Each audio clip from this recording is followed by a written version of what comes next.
আমরা দেখলাম মাঝের ইতিহাস বড়ই নির্মমতা, মাঝের ইতিহাস বড়ই সঠতা, মাঝের ইতিহাস ক্ষমতা নিয়ে কারাকারি, রক্তের হুলি খেলা।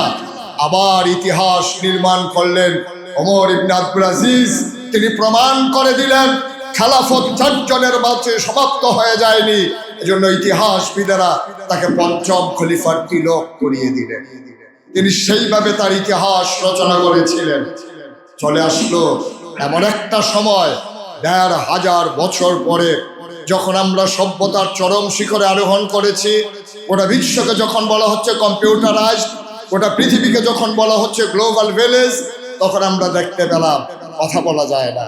তখন আমরা দেখলাম প্রাণ খুলে হাসা যায় না। তখন আমরা দেখলাম একদল মানুষের বিরুদ্ধে তাদের দুষ্ত্রুটিগুলো তুলে ধরা যায় না।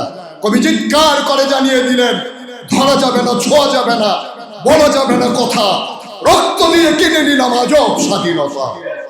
আমরা সেই আজব স্বাধীন এক দেশে আমাদের 17 বছরের জিন্দেগিকে আমরা নির্মোহভাবে কাটালাম। আমরা 4 দেয়ালের ভিতরে বন্দি থেকেও স্বস্তি পাচ্ছিলাম না। আমরা নিচে লোক দাঁড় করিয়ে রাখা হতো, গোয়েন্দা বাহিনীর লোক, আইন শৃঙ্খলা রক্ষাকারী বাহিনীর লোক আমাদেরকে আবার হ্যান্ডকাফ করিয়ে জেল প্রকোষ্ঠে নিয়ে যায় যে কিনা। এই নির্মম নির্যাতন, আপনি বুঝবেন না নির্যাতনের পরিধি কত, আপনি জানবেন না নির্যাতন কি পর্যায়ে।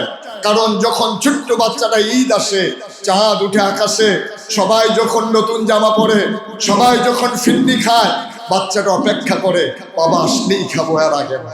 আপনি বুঝবেন এই দুঃখ, আপনি বুঝবেন যাতনা। ওই বিধবা না স্বামীওয়ালা, বুঝার কোনো উপায় নাই। স্বামী চলে গেছে, আসবে কি আসবে না সে প্রিয়তমা স্ত্রী জানে না। অপেক্ষায় দিন কাটিয়ে আয়নাগরের বন্দি মানুষটি যখন ঘরে আসলো, এসে দেখে তার স্ত্রী অন্যের হাত ধরে আনন্দের সংসার শুরু করে দিয়েছে। আপনি কতটুকু নির্যাতন সয়েছেন, আপনি কতটুকু নির্যাতন দেখেছেন। আপনি সেই সন্তান হারা বাবা, সেই বাবা হারা সন্তানের চোখের পানি কি আপনি দেখেছেন? আপনি দেখেছেন রঙিন জামাটা তার তুলে রাখা, বাবা আসলে সে পড়বে?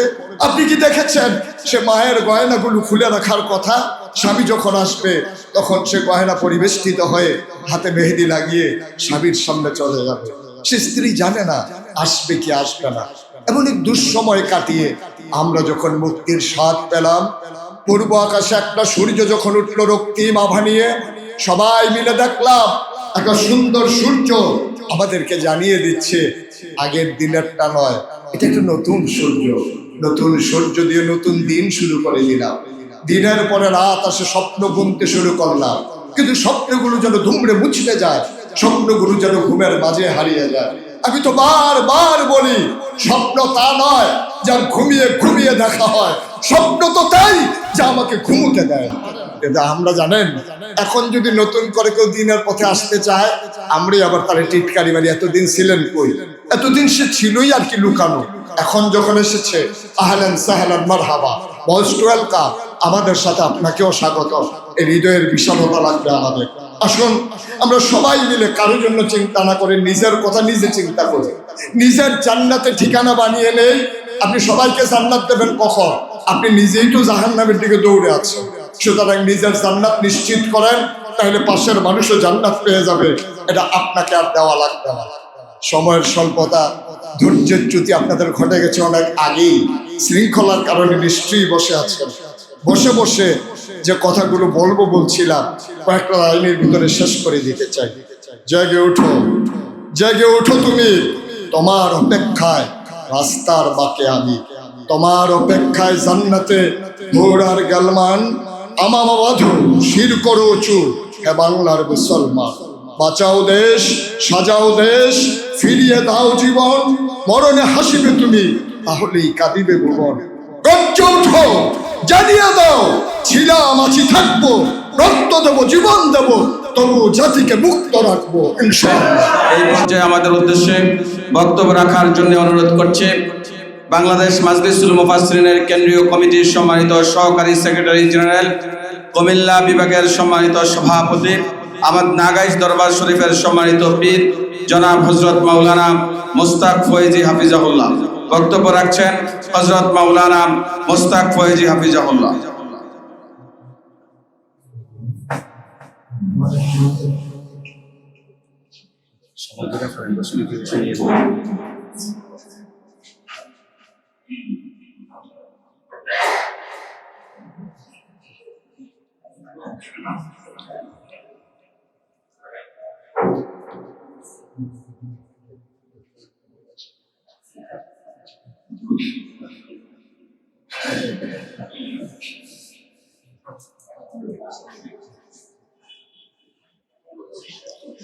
আসসালামু আলাইকুম ওলামায়ে কিরাম,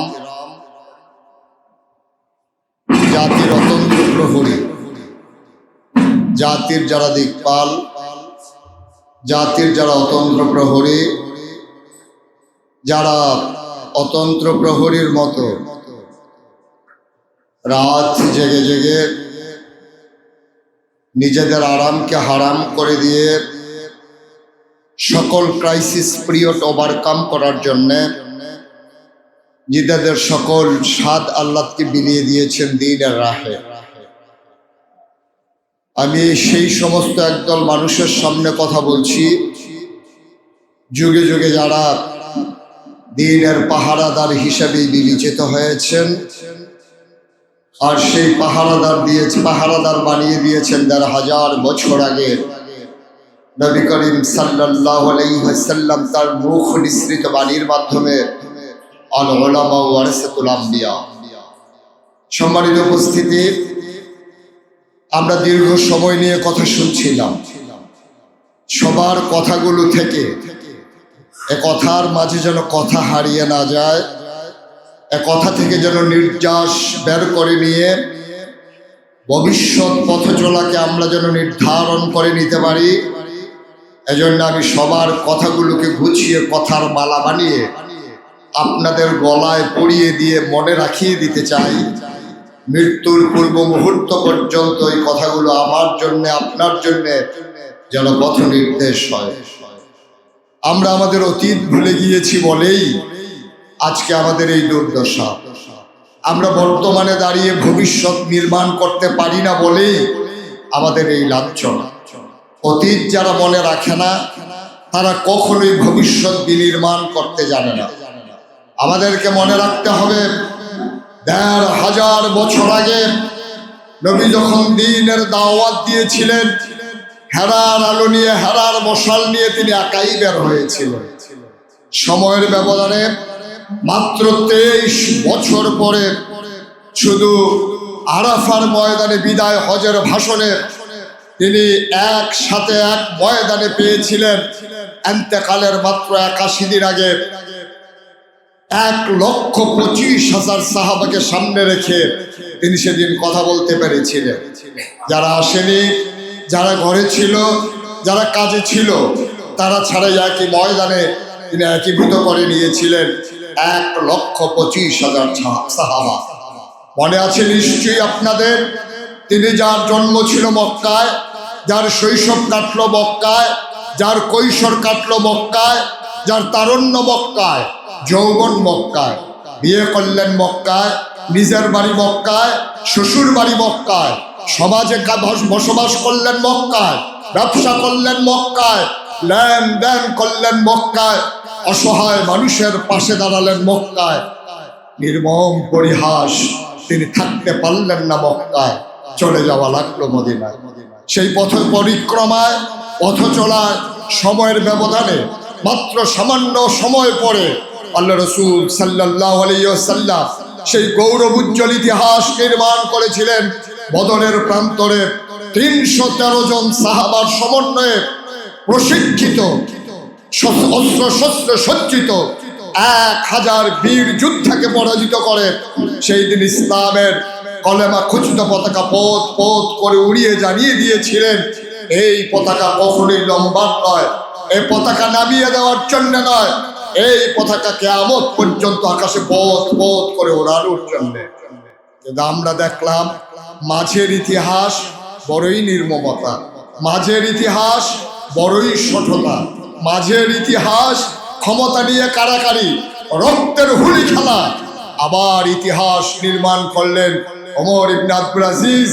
তিনি প্রমাণ করে দিলেন খেলাফত 4 জনের মাঝে সমাপ্ত হয়ে যায়নি, এজন্য ইতিহাসবিদেরা তাকে 5ম খলিফার তিলক করিয়ে দিলেন। তিনি সেইভাবে তার ইতিহাস রচনা করেছিলেন।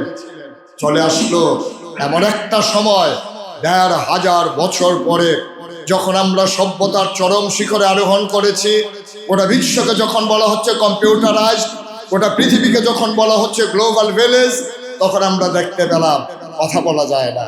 তখন আমরা দেখলাম প্রাণ খুলে হাসা যায় না। তখন আমরা দেখলাম একদল মানুষের বিরুদ্ধে তাদের দুষ্ত্রুটিগুলো তুলে ধরা যায় না।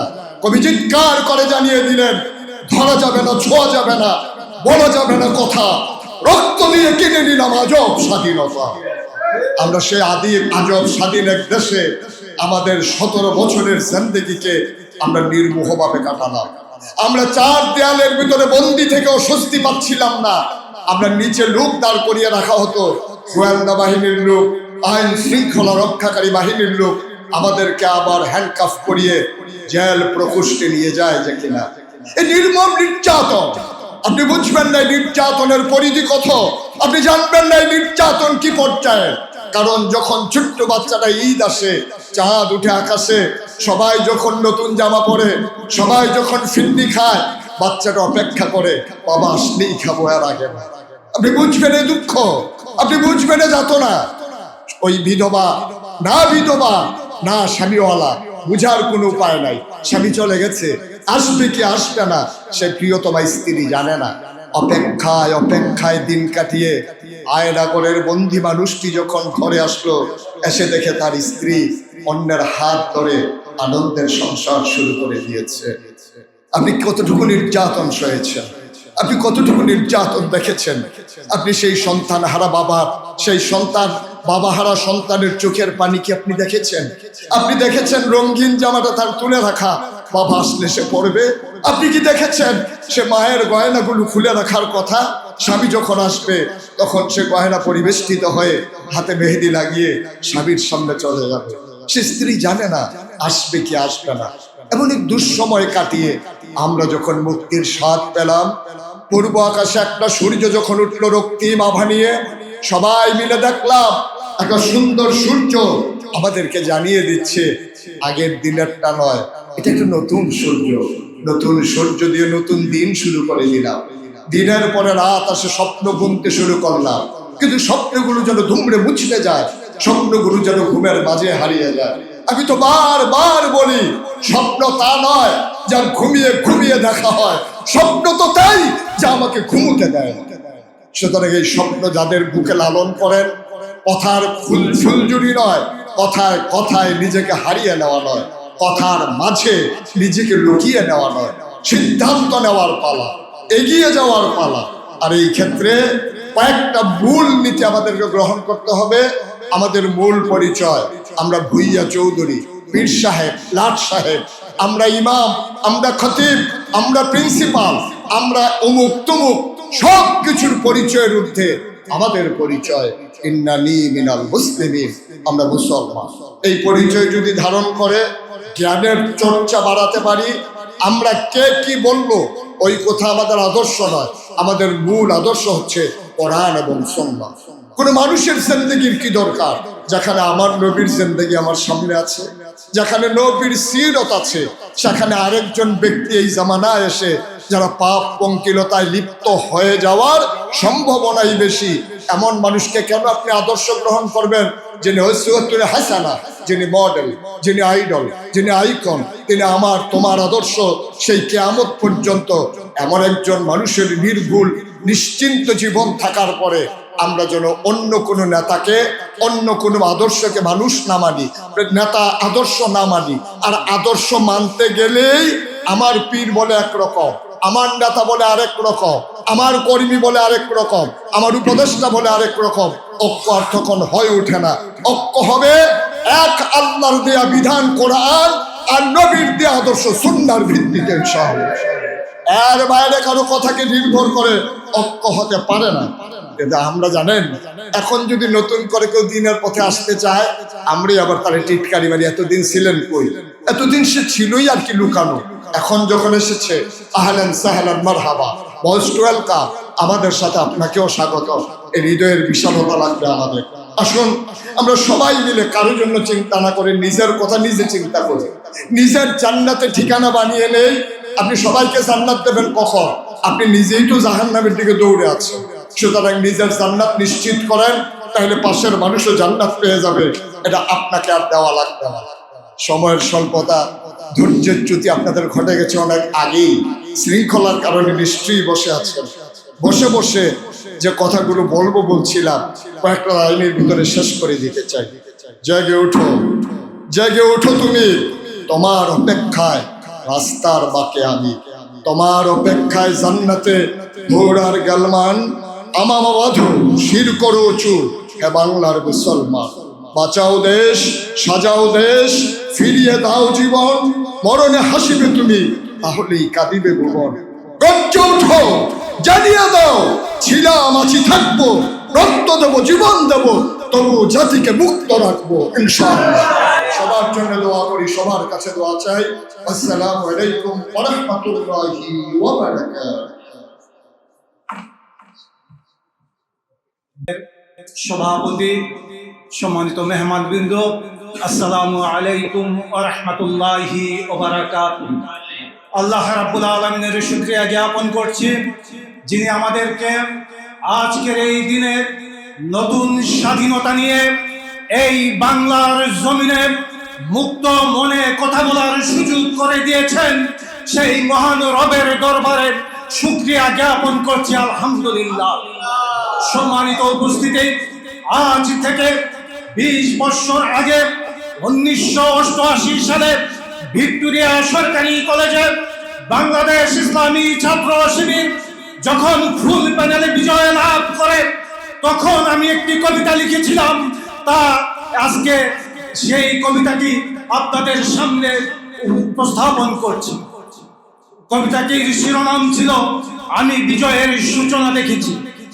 অশান্ত পৃথিবীতে চোখ দুটি মোর বারবার কি জেনে খুঁজছিল, হঠাৎ সেদিন স্তব্ধ হয়ে বলেন, ওই তো ওরা আসছে যাদেরকে আমি এতদিন খুঁজেছি, আমি বিজয়ের সূচনা দেখেছি।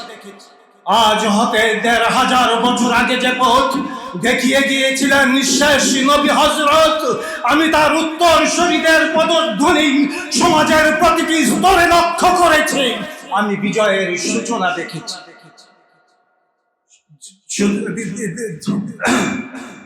সম্মানিত উপস্থিতি, আমরা আজকে বলতে চাই, আর নয় কোনো হিংসা বিদ্বেষ, আর আয় সব ছুটে আয়, একবার দেখে যাক কি ঘটেছিল সেই সোনালী জামানায়।